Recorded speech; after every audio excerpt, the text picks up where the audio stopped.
আসসালামু আলাইকুম ওয়া রাহমাতুল্লাহি ওয়া বারাকাতুহু। হ্যালো ডিয়ার লার্নার্স, সবাই কেমন আছেন? আশা রাখছি খুব বেশি ভালো আছেন। তো আজকে আপনাদের সামনে একটি খুবই গুরুত্বপূর্ণ ক্লাস নিয়ে হাজির হয়েছি। আর যে ক্লাসে থাকছে শুধু প্রেজেন্ট ইনডিফিনিট টেন্স দিয়ে। কি বলছি? Present indefinite tense. আর এই ক্লাসটিতে আমরা দেখব কিভাবে একটা ছোট সেন্টেন্সকে অনেক বড় করা যায়। অর্থাৎ আমি প্রেজেন্ট ইনডিফিনিট টেন্স দিয়ে আপনি কিভাবে স্পোকেন ইংলিশ করবেন এবং স্মার্ট ফ্রি হ্যান্ডিং করবেন সেইটা আমি আজকে আপনাকে দেখাবো। প্লিজ একটু বোর্ডের দিকে তাকান। এখানে লেখা আছে কি তাহারা যায়। কোন টেন্সে পড়েছে বলেন দেখি? Present indefinite tense. কিভাবে বুঝতে পেরেছেন বলেন দেখি? তো শেষে কি আছে? অন্তস্থ ও আছে। আমি গত ক্লাসে বলেছিলাম চ, ছ, ত, থ, ভ, হ, ম। এই যে 7টি অক্ষর যখন দেখবেন বাংলা বাক্যের ক্রিয়া শেষে যখন থাকবে না, সেটাই কি প্রেজেন্ট ইনডিফিনিট টেন্স। তো যারা গত ক্লাস দেখেননি তারা অবশ্যই সেই ক্লাসে দেখে আসবেন। আচ্ছা, এরপরও বুঝে নেন কি বলছি। যখন দেখবেন যে বাংলা বাক্যের ক্রিয়া শেষে অর্থাৎ বাক্যের শেষ অক্ষরে যখন দেখবেন, বাক্যের শেষ অক্ষরে যখন দেখবেন এই যে এই 7টি অক্ষরের মধ্যে একটি অক্ষর নেই, তার মানে মনে করতে হবে এটা প্রেজেন্ট ইনডিফিনিট টেন্স পড়েছি। ওকে, তাহলে এটি আমি ক্লোজ করে দিই। আচ্ছা, তাহলে এটা কোন টেন্সে পড়েছে বলেন দেখি? প্রেজেন্ট ইনডিফিনিট টেন্স, তাই না? কারণ অন্তস্থ ও এসেছে। আচ্ছা, এটার গঠন প্রণালী কি? Subject plus verb one plus object অথবা এক্সটেনশন, তাই না? এই তো গঠন প্রণালী। আচ্ছা, প্রথমে কি নিব আমরা? তাহারা। এই যে দেখেন, প্রথমে সাবজেক্ট নিলাম তাহারা। আর সেন্টেন্স মেকিং করার সিস্টেম কি সবাই বলেন?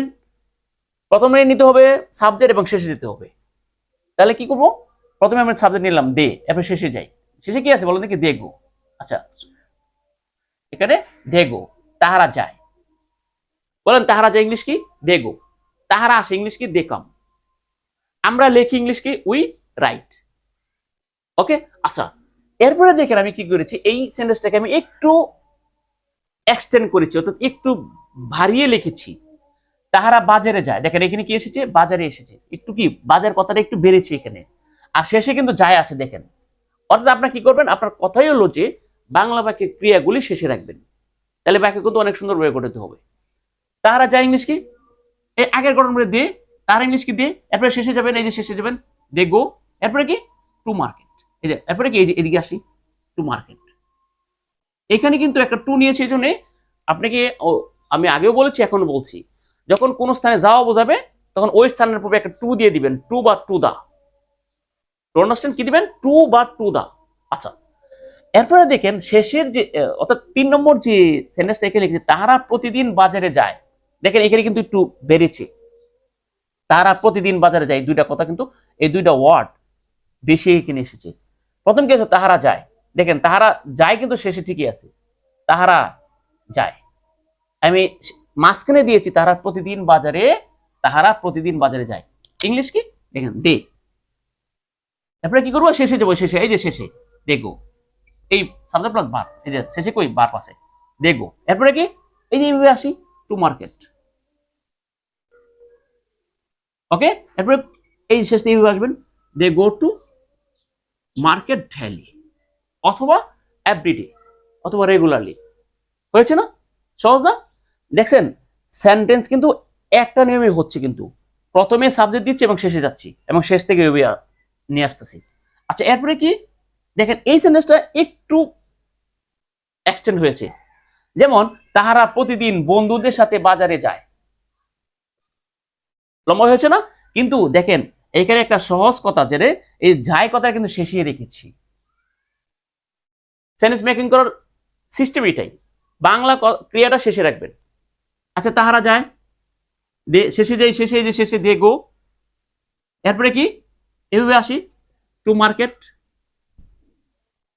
তাই না? আচ্ছা, এরপরে কি? এই যে উইথ, এই যে বাজার শেষ করলাম, এই যে উইথ নিয়ে আসি, উইথ। উইথ হতে কি? সাথে না? বন্ধুদের সাথে, friends, with friends, FRI friends daily. দেখেন শেষে ডেলি এসেছি। দেখেন প্রথমে কি নিলাম? সাবজেক্ট নিলাম, শেষে গেলাম, শেষ থেকে নিয়ে এভাবে আসতে শুরু করলাম। এরপরে দেখেন 5 নম্বর যে সেন্টেন্স আমি লিখেছি, সেম। তবে একটু বর্ডেন করেছি, অর্থাৎ এক্সটেন্ড করেছি। যেমন তাহারা প্রতিদিন বন্ধুদের সাথে বই কিনতে বাজারে যায়, একটু লম্বা হয়েছে না? কিন্তু মজার বিষয় হলো দেখেন তাহারা কিন্তু প্রথমে রেখেছি এবং শেষে কিন্তু যাই রেখেছি। দেখেন এই যে তাহারা প্রথমে আছে, যাই কিন্তু শেষে আছে, অর্থাৎ ক্রিয়া কিন্তু শেষে আছে। আসলে কি এটা? দে। এরপরে কি? এই যে শেষে যাই, গো, দে গো। এরপরে কোথায় যায়? দেখে এইভাবে নিয়ে আসি, টু মার্কেট। এরপরে কি দেখেন? এরপরে কিনতে, কিনতে না, তে ইংলিশ কি? টু। আবার একটা টু দিবেন এখানে, টু। এটা কিন্তু কিনতে, তে মানে কি? টু। কি কিনতে? যে কিনা ইংলিশ কি? ভাই। আচ্ছা এরপরে কি? সরি, বি ইউআই, ভাই। এরপরে কি? কি কিনতে যায়? বই। তাহলে বুক দেন, বুক। আচ্ছা এরপরে কি? এরপরে কি আছে দেখেন? সাথে, with friends, F R I E and friends. এরপরে কি? বন্ধুদের সাথে হয়ে গেছে, যে উইথ মানে সাথে, এই যে সাথে উইথ ফ্রেন্ডস, কাছে বন্ধুদের সাথে, বন্ধুদের সাথে পুরাল বন্ধু, এই জন্য ফ্রেন্ডস দিয়েছি। আর প্রতিদিন দেখেন ডেলি। সহজ না? তো আপনার কাজ হলো কি, যে প্রেজেন্ট ইন্ডিপেন্ডেন্স আপনি কি করবেন? হাতে নেবেন, নিয়ে সেরে আগে সেন্টেন্স মেকিং করবেন, ছোট সেন্টেন্স মেকিং করবেন। কিভাবে? প্রথমে কি করবেন? সাবজেক্ট রাখবেন, শেষে ক্রিয়া রেখে দিবেন। এরপরে ক্রিয়া শেষে রেখে মাঝখানে আপনার যা কিছু দরকার সব আপনি আপনি ইউজ করেন। এইভাবে আপনি মেকিং, সেন্টেন্স মেকিং করতে হবে প্রথমে, যদি আপনি সহজেই স্পোকেন ইংলিশ শিখতে চান। ওকে, আমি আর আজকে দূরে যাচ্ছি না, এইভাবে আপনি সেন্টেন্স মেকিং করা শিখেন।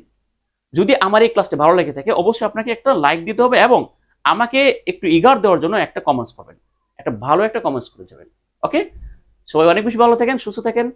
আসসালামু আলাইকুম ওয়া রাহমাতুল্লাহি ওয়া বারাকাতুহু।